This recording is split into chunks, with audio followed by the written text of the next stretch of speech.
commencer par faire un beurre noisette, donc j'ai mis le beurre dans une petite casserole à chauffer. On le surveille comme le lait sur le feu, parce que ça peut aller très vite.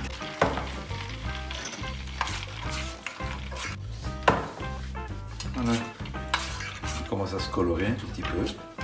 Il commence à avoir une petite couleur noisette. Il y a une odeur qui se dégage de beurre noisette qui est très très agréable. On y est. On y est. Voilà, notre beurre et noisette, on le passe.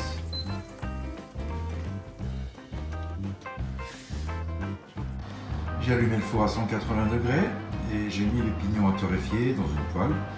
Et surtout, on les surveille, de les garder blonds et ça peut aller très très vite. On va mélanger les poudres, la poudre d'amande, la farine.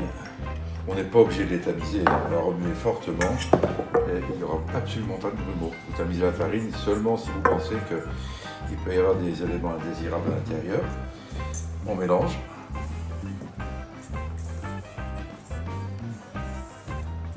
Et on ajoute les blancs d'œufs, la totalité des blancs d'œufs. On peut faire ça au batteur. Mais ça se fait aussi très bien à la main.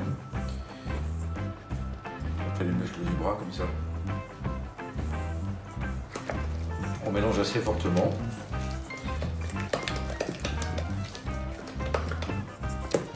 On va ajouter un petit peu d'extrait de vanille.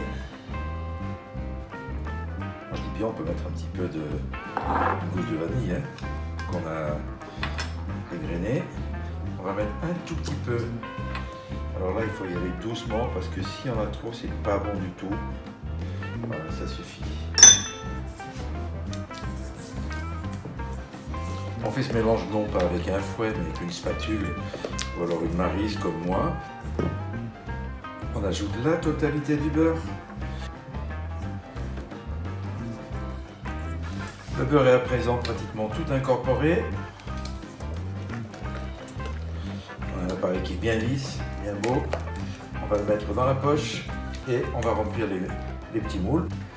Je verse mon appareil dans la poche pour que ce soit plus facile. Je l'ai posé sur un pot à eau.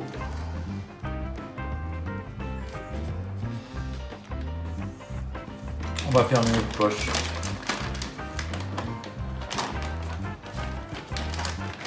Comme ceci, en accordéon. On serre bien. J'avais bouché un peu le bout. Il nous reste à remplir les moules avec notre appareil. On va les remplir pratiquement jusqu'en haut.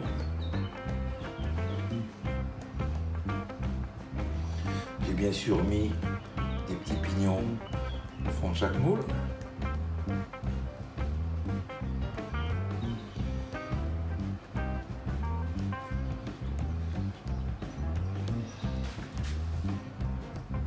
Nos moules sont remplis, on avait mis des petits pignons au fond, on en a remis un petit peu dessus, ça donne beaucoup de velouté quand on mange, c'est très très bon le pignon de pain.